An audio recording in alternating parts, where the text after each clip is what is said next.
নমস্কার, সিনারিও চ্যানেলে আপনাদের স্বাগত। আমি অঙ্কুর আবার হাজির হয়েছি একটি নতুন ভিডিও নিয়ে। বেশ কয়েকদিন ধরে আপনারা আমাকে কোশ্চেন করছিলেন, দাদা NH-116 অর্থাৎ খড়গপুর বর্ধমান মোরগ্রাম ইকোনমিক্যাল যে করিডোর সেকশন, সেটার এখন কি স্ট্যাটাস আছে।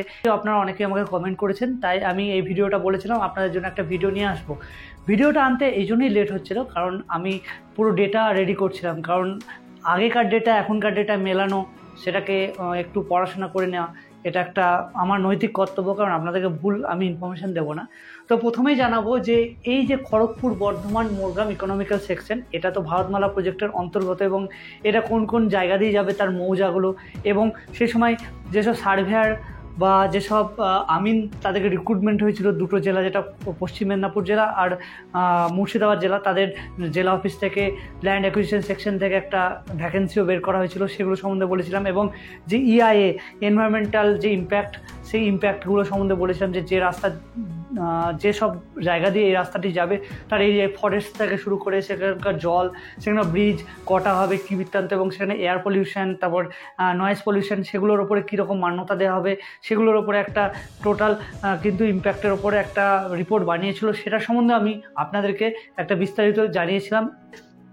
বিভিন্ন কাজ এগোয়, বিভিন্ন জায়গায় হিয়ারিং হয়, ইভেন মুর্শিদাবাদের খড়গ্রামে ওখানে আলোচনা করা হয়েছিল যে কীভাবে এই প্রজেক্টটাকে আরও ত্বরান্বিত করা যায়। সেসব আমি ডিটেলস আপনাদের দিয়েছিলাম স্টেপ বাই স্টেপ। তারা এখনও পর্যন্ত ভিডিওগুলো দেখেননি, অবশ্যই স্টেপ বাই স্টেপ দেখে নেবেন।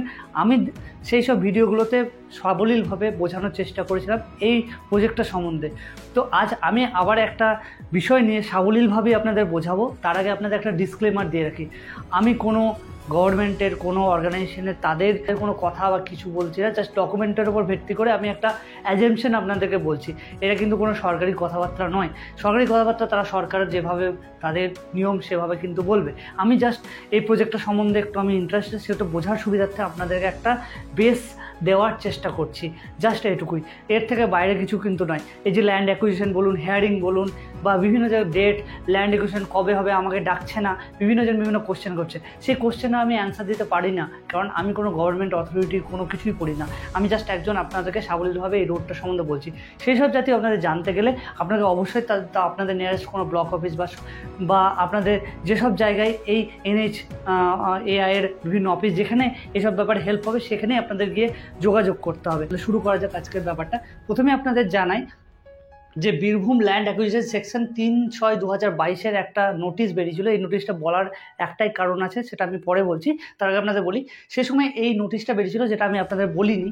Retired government revenue officer SRO 2 আর SROর জন্য একটা ভ্যাকেন্সি বেরিয়েছিল, সার্ভেয়ার আমিন, এই টোটাল 3টে ভ্যাকেন্সি বেরিয়েছিল সে সময়, এবং ইন্টারভিউর জন্য ডাকা হয়েছিল। কারণ বীরভূমের যেসব এরিয়ায় ল্যান্ড অ্যাকুইজিশন করা হবে, সেই সব এরিয়ার জরিপের থেকে শুরু করে বিভিন্ন কাজকর্মের জন্য, ল্যান্ডের জন্য, তো সেই সবগুলোকে কিন্তু সে সময় রিক্রুট করা হবে, এবং তারপর রিক্রুট করাও হয়েছে। সেরকম একটা নোটিশ, ইন্টারভিউ ডাকা হয়েছে, এরকম একটা নোটিশ পাওয়া গেছে, যেটা আমি সে সময় জানাইনি বলে আপনাদের বললাম। তো এইটা হচ্ছে বীরভূমের। এর আগে আমি খড়গপুরের যে নোটিশ বেরিয়েছিল, মেদিনীপুরের যে নোটিশ বেরিয়েছিল, বহরমপুর থেকে যে নোটিশ বেরিয়েছিল, সেগুলোও আমি বলেছি। সুতরাং এই প্রজেক্টটা পশ্চিম মেদিনীপুর, হুগলি, বাঁকুড়া, পূর্ব বর্ধমান, বীরভূম, মুর্শিদাবাদ, এই 6টা ডিস্ট্রিক্টের মধ্যে দিয়ে যাচ্ছে। তো 6টা ডিস্ট্রিক্টের বিভিন্ন রুলস রেগুলেশন তো থাকবেই, কারণ তাদের অ্যাডমিনিস্ট্রেটিভ ওয়ার্ক একই হলেও তাদের লোকেশন ওয়াইজ যেহেতু আলাদা, সেক্ষেত্রে তাদের বিভিন্ন কার্যকলাপ থাকে। তার মানে আমি 3টে জায়গার কিন্তু আমি নোটিশগুলো পেয়েছি, কারণ এগুলো একটা পার্ট অফ এই প্রজেক্ট। কারণ একটা আমিন সার্ভেয়ার না হলে কিন্তু কোনো প্রজেক্ট হয় না, এগুলো সব পার্ট অফ প্রজেক্ট। সুতরাং এগুলো কিন্তু NH-116 ব্যাপারে অনেকে বলছেন যে এটা বন্ধ হয়ে যাবে, আদৌ হবে না। সুতরাং তাহলে এগুলো রিক্রুটমেন্ট কেন হয়েছে? রিক্রুটমেন্ট নিশ্চয়ই এই প্রজেক্টটা এগিয়ে যাওয়ার জন্যই হয়েছে। তারপরে বলি 26/5/2023 BDO গোঘাট 2 হুগলি ডিস্ট্রিক্টে একটা হেয়ারিংয়ের মতো ডেট ডাকা হয়। সেখানে বিভিন্ন জন উপস্থিত ছিলেন, বিভিন্ন হায়ার অথরিটি থেকে শুরু করে। তারা সেই জায়গায় তাদের যে সমস্যা এবং জমির যে পজিশন, জমির যে কোনো প্রবলেম বা তাদের যে সমস্যা, সেগুলো কিন্তু ওখানে শোনা হয়, এবং একটা প্রবলেম সর্ট আউট করার চেষ্টা হয়। তারপরে কী হয়েছে সেটা আমার জানা নেই, কিন্তু এই যে হুগলিতেও যে একটা কার্যক্রম হয়েছে, এটা কিন্তু একটা সংকেত হচ্ছে এই রাস্তাটা তৈরির ক্ষেত্রে। এবার আসি, এটা টোটাল 5টা প্যাকেজে বিভক্ত। আমি এর ডিটেলস এর আগে ভিডিওটা আপনাদের বলেছি।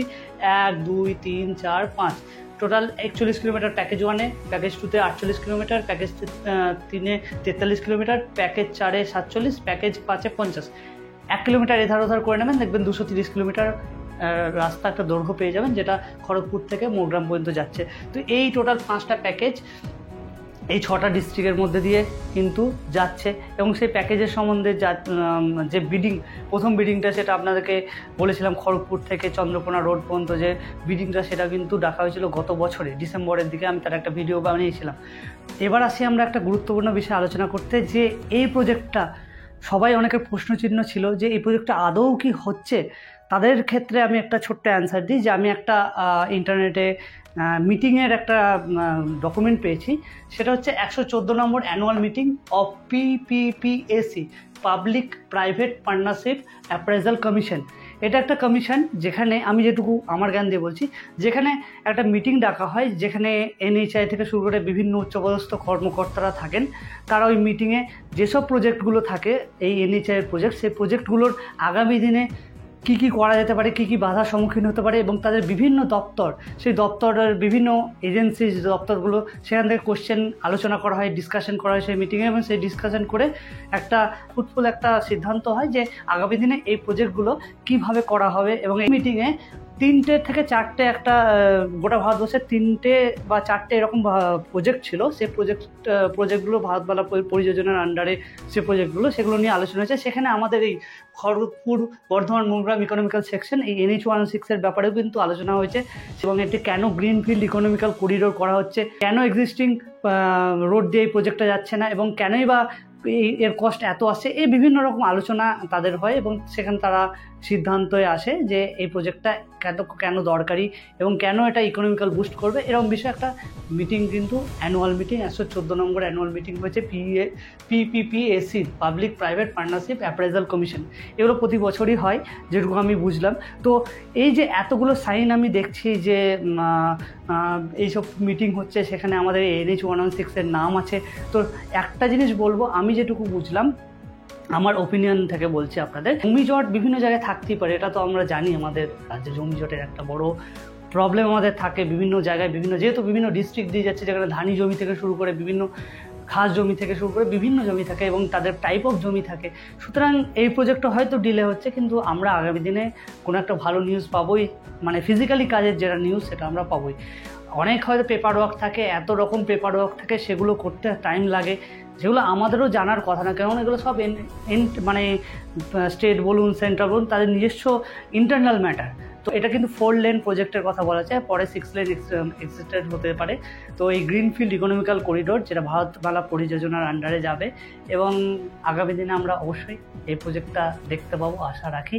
তো আজ এটুকুই NH-116 নিয়ে কিছুটা উত্তর দেওয়ার চেষ্টা করলাম। তবে আমি যেটুকু শুনছি, প্যাকেজ 2 প্যাকেজ 3 নিয়ে বিডিংয়ের একটা কথা আসছে, কিন্তু আমি যেহেতু এখনও পর্যন্ত অথেন্টিক কোনো সোর্স পাইনি বলে আপনাদের বলতে পারছি না, তবে ওটা পেলে অবশ্যই আপনাদের জানাবো।